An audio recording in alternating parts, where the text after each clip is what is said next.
Greetings, everyone. Star Trek, the original series on Blu-ray. Okay, we've established it's priced pretty nicely, but how about the set itself? How's it look? How's it sound? What's it got for extras? Is it really worth even 60 bucks? Let's take a look today on the Multimedia Chronicles.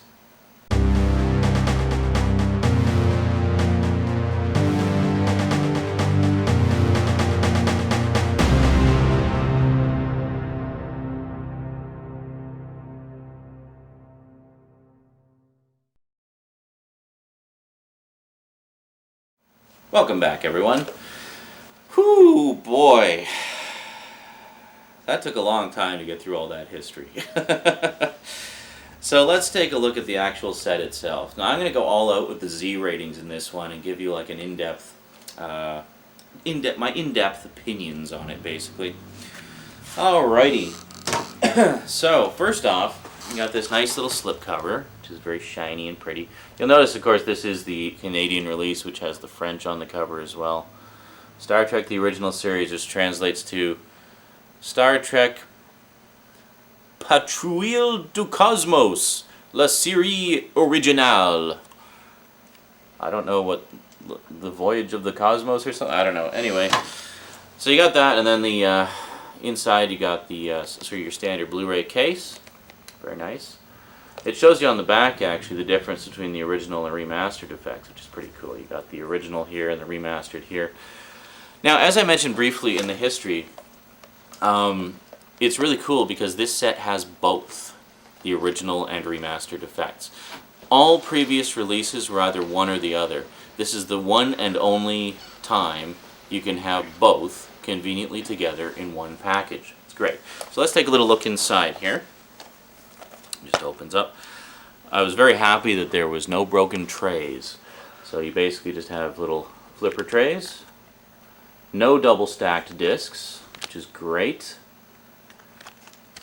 All the discs are separate and beautiful. The only quibble I have is they put the episode listings on the inside of the insert, so it's a little awkward to find the listings, or like the episode you're looking for, unless of course you're just watching them in the order that they're on the discs. They are on here in air date order, not the preferred production order. And I actually spoke to one of the guys who was in charge of mastering the discs about that, and he didn't know why. They just basically did the authoring based on the instructions of the studio, I guess. And unfortunately, they had no idea why they chose that particular order. They were just following orders. So who knows? Who knows what's going on upstairs in Paramount? And I'll be honest with you. Overall, I'll be taking a half mark off of the set for that, because I would almost be inclined to take a full mark off, because that's such a big quibble with me. But I'll be generous, just because the rest of the set is so fantastically done.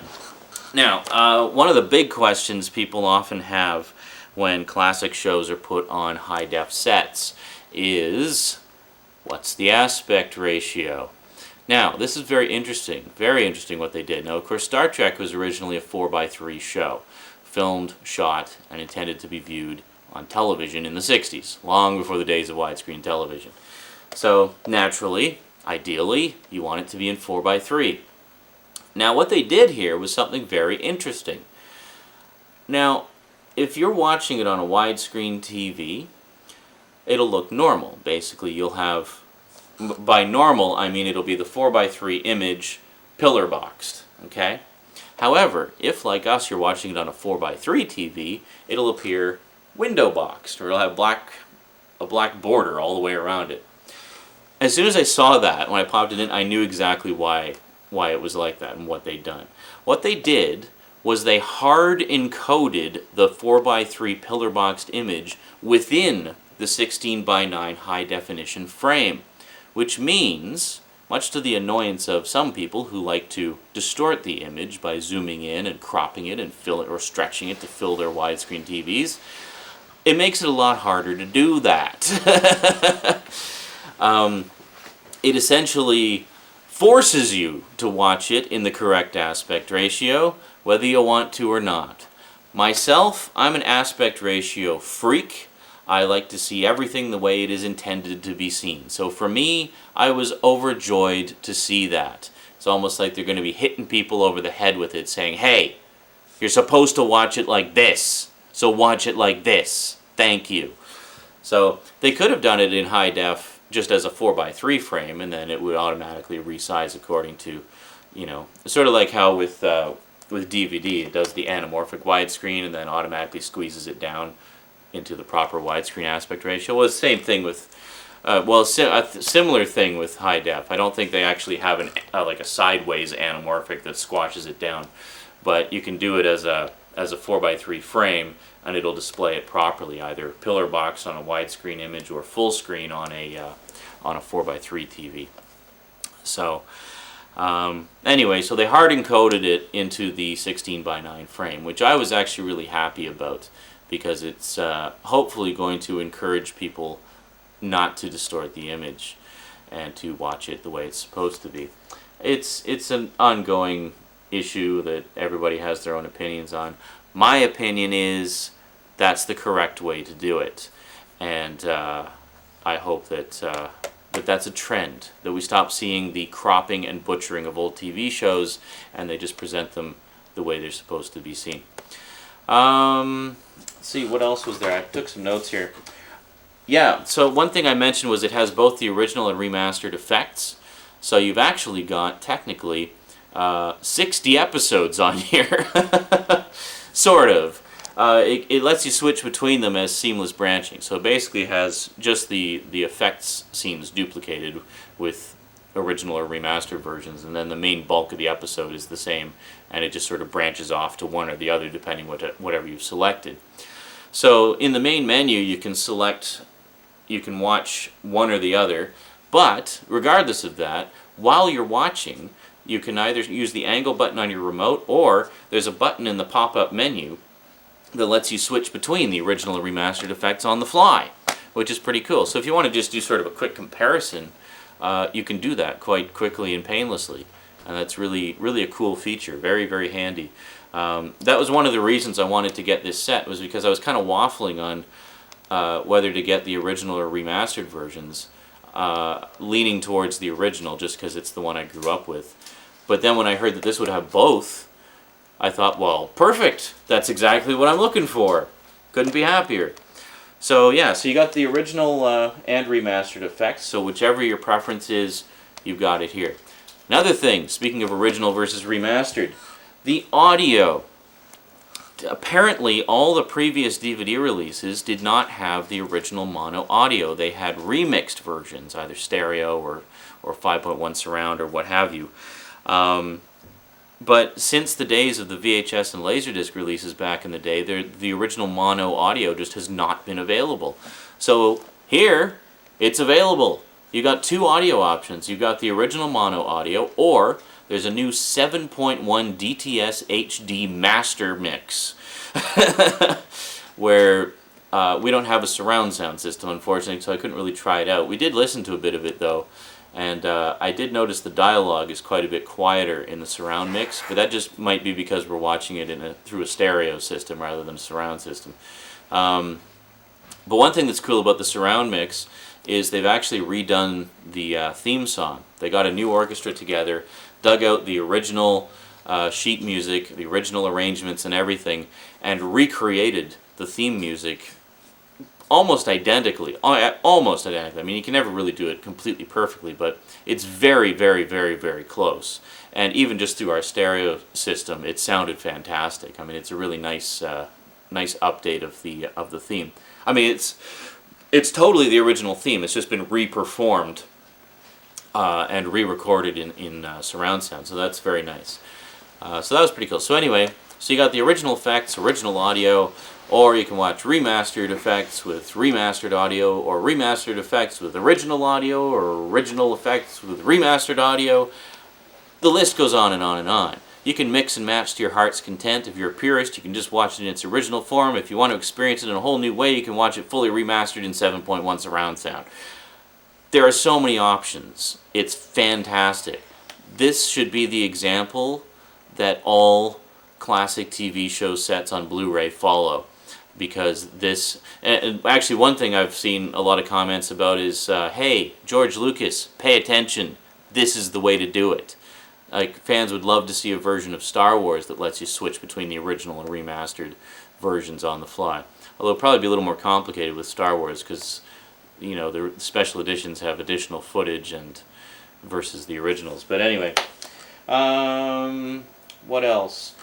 There was a text commentary that was present on the old DVD and HD DVD versions by Denise and Michael Okuda.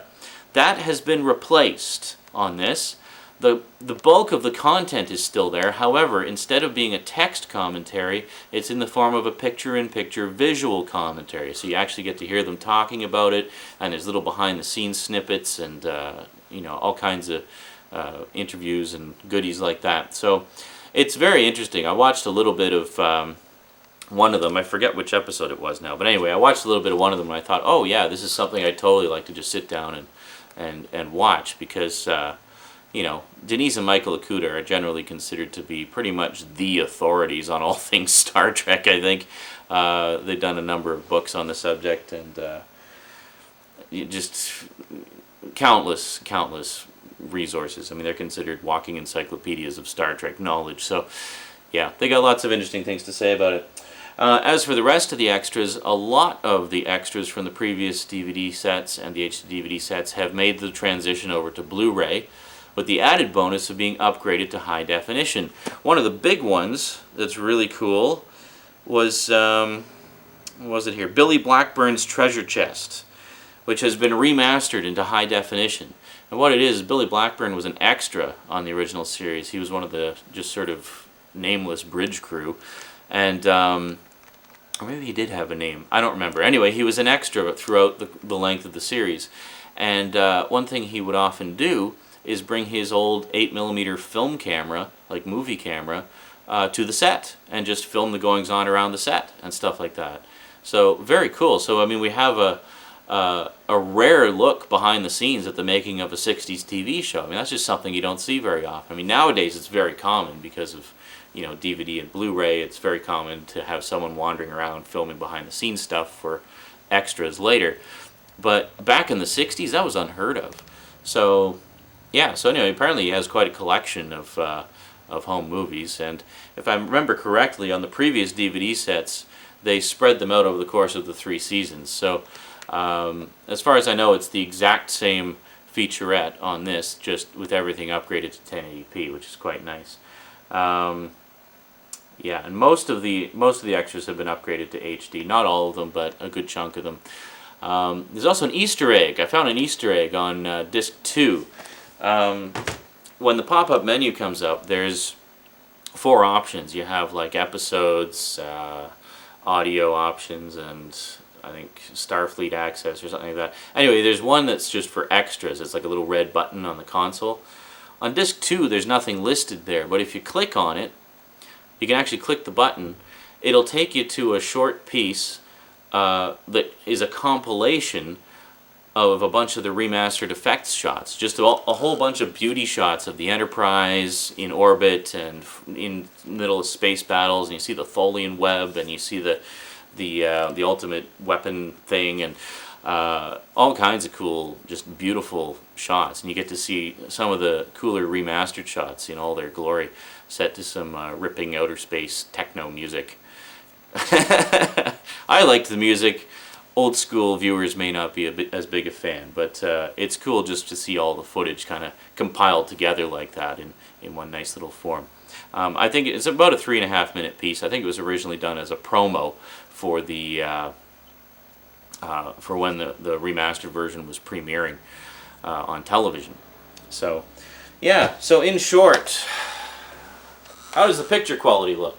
Well, everything's been upgraded to high def, including the original effects. So it looks fantastic. Film grain is definitely present. There's been no DNR whatsoever, so it looks as crisp, clean, beautiful, and packed with detail as it ever will. I mean, this is the best that it has ever looked and that it ever will look. So picture quality, plus the added bonus that it's 4x3 pillar boxed, the way 4x3 shows are meant to be seen.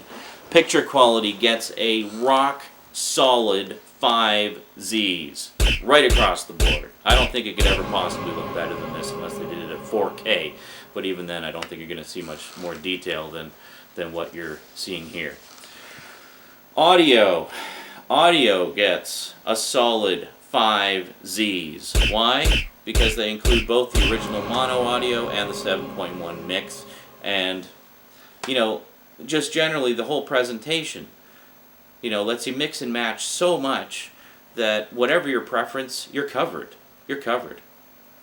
So overall, I really want to give the set 5 Zs, but I got to take marks off for the fact that it's in air date order instead of production order. So even though picture and sound quality gets a solid 5 Zs, extras I'd give a 4 just because they don't include quite everything from the set, and even though the text commentary has been replaced by the visual commentary, it doesn't have all the content of the text commentary. So get a little bit of marks off for that, which I think bumps it down to 4.5 Zs anyway.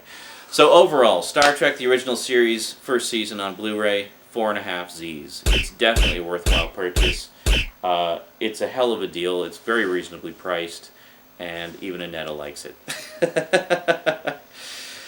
Alrighty, so that's it from me to you for now. So until next time, thanks for watching, and sayonara.